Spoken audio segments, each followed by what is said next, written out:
guys, BBI here. I want to stop and say thanks for tuning in and checking out whatever the video is about that's about ready to come up next. If you could take a minute and hit subscribe, I greatly appreciate it. And if you enjoy what you've seen here, make sure to hit the like button. We'd greatly appreciate your support. Anyhow, guys, all that aside, let's get on with the show.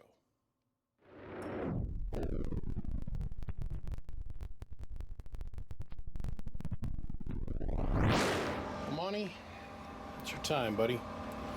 This is an old Carl-built X-Force, which means I don't have to spend a whole lot of time rebuilding stuff in here, for the most part. There's a couple things in here that aren't factory, like this resistor here. But the main reason that we're here today is because of this. You guys can clearly see this wire has melted because it's inadequately small for the job that it is doing. It has gotten incredibly hot. It's even melted through over here on the positive lead, as you can see here. So I got everything spaced out to where it's not going to arc over. I've seen some burn marks on the top of the cabinet lid as well that lead me to the conclusion that it's been arcing to the cabinet. So turn this off. It's a 1,000 watt slug and peak. Hello. I got my voltage way down. I'm at 12 volts. Hold on.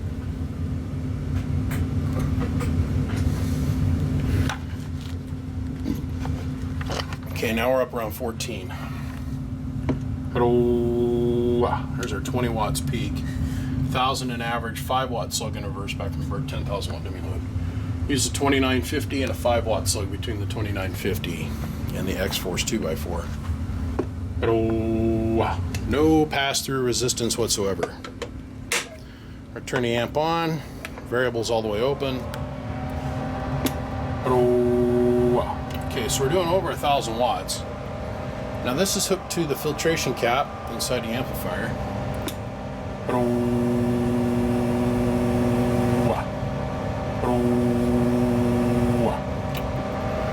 Now if we were to look at these underneath a FLIR, these wires, the positive leads, are getting really warm.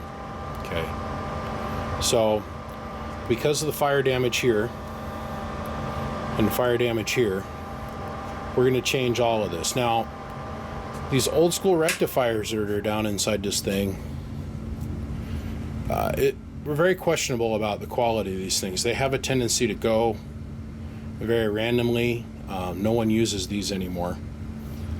They're just not that safe. In the day they worked okay, but that was the best that they had. Where today we have scooching much better technology, and this is what we're going to use. Big diodes. I guess this thing can last a little bit better. See, we can keep the voltage up on it a little bit better too. So what I'm going to do is I'm going to go in and I'm going to strip this apart. I'm going to strip this whole section out of the amp, and we are going to start over. Take that rectifier bridge out. We're going to tie into the transformers differently. We're going to get rid of this little piss-ass wire that, well, obviously is getting hot and melting down.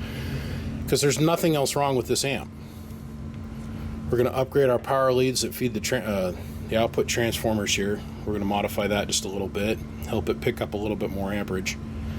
But we're going to keep this filtration cap, pull this mess out, and modify how this is all tied together. So when we come back, that's where we'll be. And we'll see what the difference is on the voltmeter. 12.95 is what I think I've seen. We'll see. We'll see. We shall return. Well, here we are. This is what we had to overcome. This tiny little rectifier bridge, it worked good for 15, 20 years, but ended up having some heating issues. And that wire got hot. I mean, it got hot. So these little rectifier bridges were cheap and they worked good back in the day, and you had to mount them to a little piece of heat sink like this, and they worked, and then for their day that this is what they had. But we've gone and moved on in technology, and so we went ahead and we put a big old brick rectifier in this thing, and then I summed the two wires together at the same length. So the wires are the same length, so you're going to pull evenly from both transformers. And we hooked that to some big old 8-gauge wire, and run it around and brought it down here to our rectifier bridge. Then it passes through our rectifier bridge, which acts like a one-way check valve for the universe, right? So it only lets the magic pixies go through one way. And we get our positive side and our negative side of the DC waveform that comes out, run it across our filtration cap, just to act as a little bit of a filter. And then we dump that back down here. Now we went and did the power wire upgrades, and we did the actual resistor upgrades. So we put the 5-watt resistors in there. And then I changed out this little guy, and we put a 100 ohmer in there, non-inductive. And then I got out my 120 millimeter punch, and we punched out the very restrictive fan grill in the back, and then we put double the size fan on it.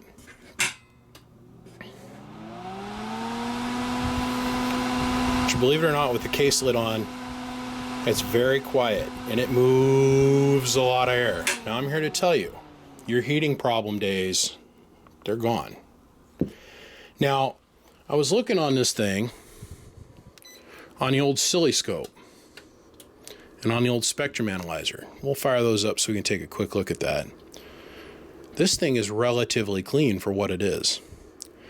Everybody says, oh, it's a splatter box. No, listen. These weren't that bad. It was the radios that we were hooking up to these amplifiers back in the day that were making these giant splatter boxes. Remember, an amplifier is a dumb brick. It does whatever you tell it to do. It amplifies whatever signal you put into it. You're going to get more of it out the other end. So if you put crap in, of course it's going to poop bigger crap out. So our center frequency is 27 megahertz. Our, let's see, start is 2.80 megahertz. Our stop is 52 megahertz. I want to show you something. That's our principal. Okay. Bring the amplifier online. Look at that. It's not sitting there making no garbage. Got very low AC noise ripple over here.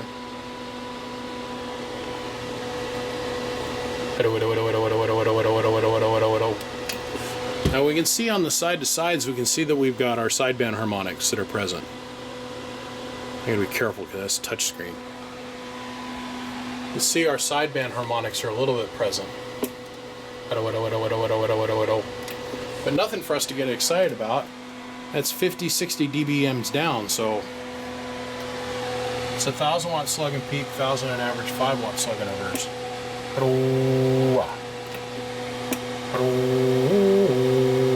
300 bird, and just burying the crap out of the peak meter. Variables all the way open. Input tune is perfect, and literally all we're putting in this thing for drive is 20 whole watts. 20 whole watts.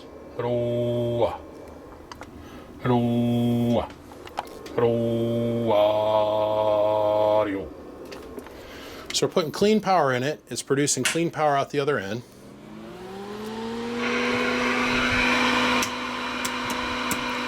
Preamp is functional, or pardon me.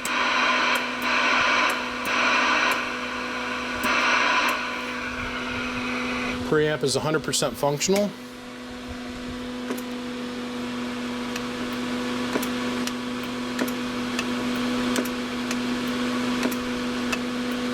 Sideband delay is working perfectly. And our voltage sag is nothing like what it was. Let's go up to 2x real quick. That's building like 1,300 watts of peak power. So we're up about 100 watts in output power. Not that that's anything to brag about. So let's come over here and we will hook up here. We're going to hook up here. So we're idling at 18.2. See if we can get everything in one shot.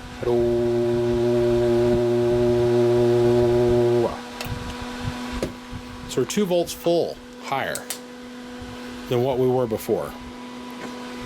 Just by getting rid of these little tiny wires and these little tiny bridges. Now the thing I think is cute about these big bridges like this is that they'll use the cabinet as a heatsink. The full bottom of that thing is a heatsink. So it's all got this nice metal on it, and it put heat conductive jism on this thing, a little magic pixie juice, and it spreads out, and it'll use the aluminum of the case as your heatsink. It'll last you forever. This thing's good to go for another 20 years worth of operation. That's simple. Well, gentlemen, we're done. I'm going to put the tin on this. I've got to put a PIM nut in this hole over here. For some reason, this PIM nut's busted out. So we're going to put a new PIM nut in there. Instead of using a bigger screw, like most guys would do, we're just going to put a PIM nut in there. So the 632 screw is going to go right back in there. You never even be able to tell there was a problem. Okay, on that note, we're done. I'm going to take this in the house, let the wife end up finding out what it's going to cost for us to ship it home. Gentlemen, my name is BBI. Without a shadow of a doubt, I'm the biggest mud duck in Idaho. Come check us out, www.bbiamps.com. Come find me on Facebook, Twitter, Snapchat, Instagram, and of course, right here on the YouTube Gargler. It's a short, quick little video, and I appreciate you all tuning in that's going to watch it. It's the first time checking me out. Make sure to click subscribe. Gentlemen, I gotta go. I got a bunch of other stuff I gotta do. I got 2 or 3 amps I want to look at today. So on that note, I will see you, gentlemen. Bye, bye, bye. Oh, wait a minute. Wait a damn minute. Wait a damn minute.